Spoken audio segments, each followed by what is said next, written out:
Assalamualaikum warahmatullahi wabarakatuh. Pada kesempatan kali ini, Ana akan menjelaskan tentang amalan dan keutamaan bulan Zulhijjah oleh Muhammad Zakwan Syahri, SMP Al-Minhaj Taman Sari, Bogor.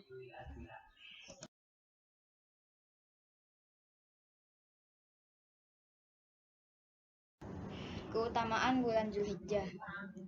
Anjuran memperbanyak amal soleh di bulan Zulhijjah terdapat dalam beberapa hadis. Misalnya hadis riwayat Ibnu Abbas radhiyallahu anhu.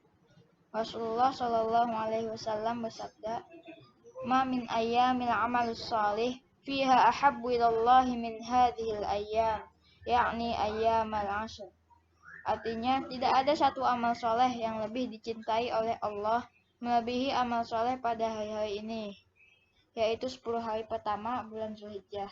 Hadis riwayat Al-Bukhari, Ahmad, Abu Daud, dan At-Tirmidzi. Keutamaan bulan Zulhijjah diantaranya bisa melakukan sejumlah amalan sunnah dan wajib, mulai dari sedekah, puasa, kurban, hingga sholat Idul Adha dan haji. Dan masih banyak amalan yang lainnya yang jika dikerjakan tentu saja akan mendapatkan pahala.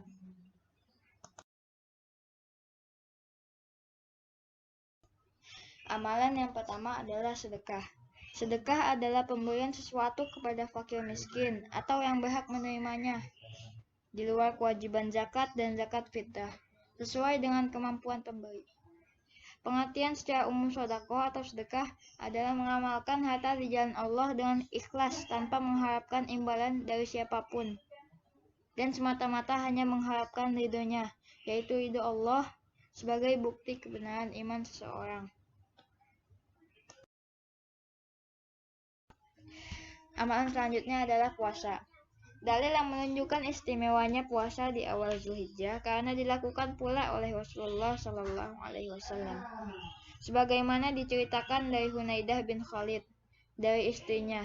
Beberapa istri Nabi Shallallahu alaihi wasallam mengatakan, "Karena Rasulullah Shallallahu alaihi wasallam yasumu tis'adil hijjati wa yauma asyura wa thalathata ayyamin min kulli syahrin awwalatnaini minasyahri wal khamis."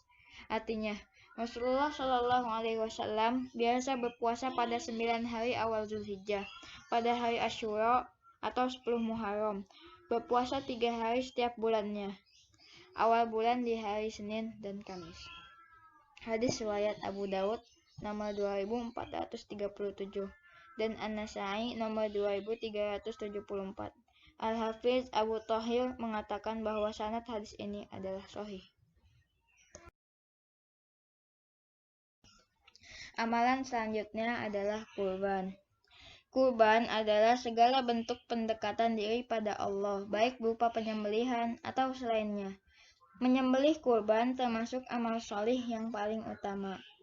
Ibunda Aisyah radhiyallahu anha menceritakan bahwa Nabi Shallallahu alaihi wasallam bersabda, "Tidaklah anak Adam melakukan suatu amalan pada hari Nahr atau Idul Adha yang lebih dicintai oleh Allah melebihi mengalirkan darah atau kurban. Maka hendaknya kalian merasa senang karenanya." Hadis riwayat Tirmizi, Ibnu Majah, dan Al-Hakim dengan sanad sahih.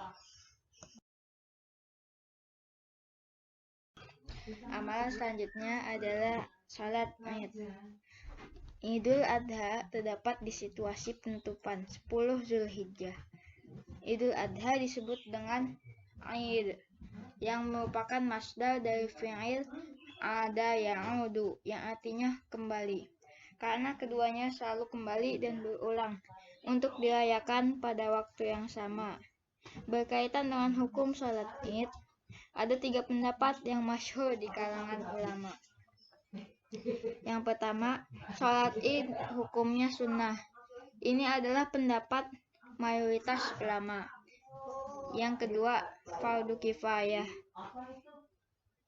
yang berarti jika salah satu sudah melakukan, maka yang lain tidak wajib. Pendapat ini adalah pendapat yang terkenal di kalangan mazhab Hambali.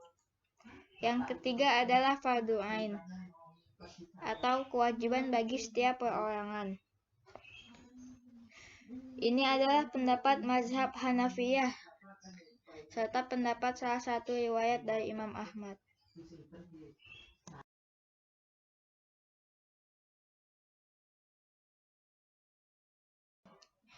Adab Hari Raya Idul Adha. Berikut adab Hari Raya Idul Adha yang baik jika kita amalkan. 1. Mandi besar. Dari Nafi beliau mengatakan bahwa Ibnu Umar radhiyallahu anhuma mandi pada hari Idul Adha sebelum berangkat ke lapangan. Hadis riwayat Malik dan Asy-Syafi'i dan sanadnya sahih. 2. Memakai wangi-wangian bagi pria. Dari Ibnu Abbas bahwa pada suatu saat di hari Jumat Nabi Shallallahu Alaihi Wasallam bersabda, sesungguhnya hari ini adalah hari raya yang Allah jadikan untuk kaum muslimin. Barang siapa yang hadir Jumatan, hendaknya dia mandi. Jika dia punya wangian, hendaknya dia gunakan dan kalian harus gosok gigi. Hadis riwayat Ibnu Majah dan dihasankan oleh Al-Albani. 3. Mengenakan pakaian yang paling bagus. Dari Ibnu Umar, beliau mengatakan, Umar bin Khattab pernah mengambil jubah dari sutra yang dibeli di pasar. Kemudian dia datang kepada Nabi SAW. Ya Rasulullah, saya membeli ini, sehingga engkau bisa berhias dengannya ketika hari raya dan ketika menyambut tamu. Namun Nabi SAW menolaknya karena baju itu terbuat dari sutra. Hadis riwayat Bukhari, Muslim dan An-Nasai. 4. Tidak makan sampai pulang dari sholat Idul Adha. Nabi SAW tidak berangkat menuju sholat Idul Fitri sambil beliau makan terlebih dahulu. Dan ketika Idul Adha, beliau tidak makan sampai sholat dahulu. Hadis riwayat At-Tirmidzi, Ibnu Majah dan disahihkan Al-Albani.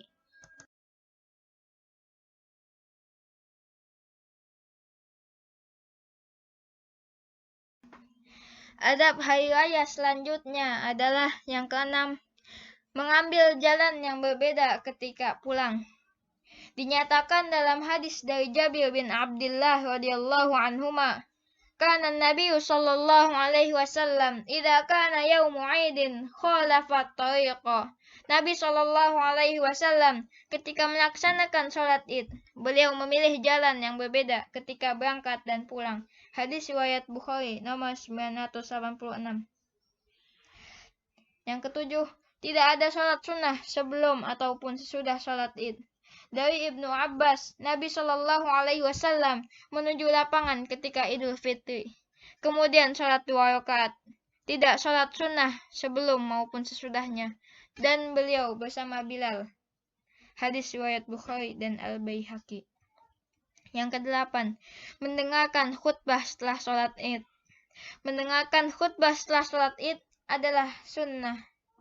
Ini didasarkan pada hadis sahih bahwasannya Rasulullah bersabda, sesungguhnya kami berkhutbah, barang siapa yang mendengarkannya, maka duduklah, dan barang siapa yang ingin pergi, maka pergilah. Hadis riwayat Abu Daud, An-Nasai, dan Ibnu Majah. Yang kesembilan, wanita haid tetap menuju ke lapangan.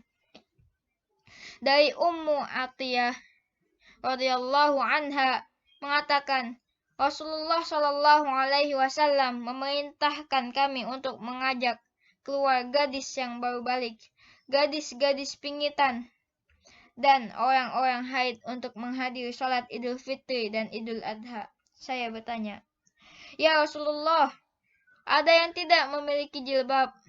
Nabi Shallallahu Alaihi Wasallam bersabda, hendaknya saudarinya meminjamkan jilbabnya. Hadis riwayat Bukhari dan Muslim. Saat wanita hendak menuju lapangan, hendaknya diwajibkan mengenakan jilbab.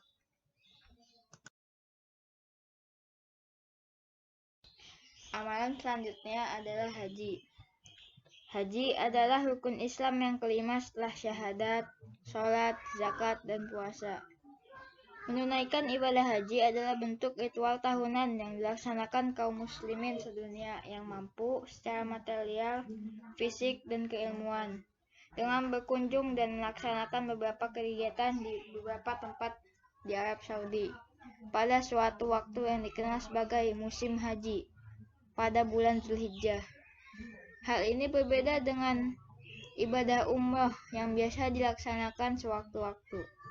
Kegiatan inti ibadah haji dimulai pada tanggal 8 Zulhijjah ketika umat muslim bermalam di Mina, wukuf di Padang Arafah pada tanggal 9 Zulhijjah, dan berakhir setelah melempar jumroh pada tanggal 10 Zulhijjah.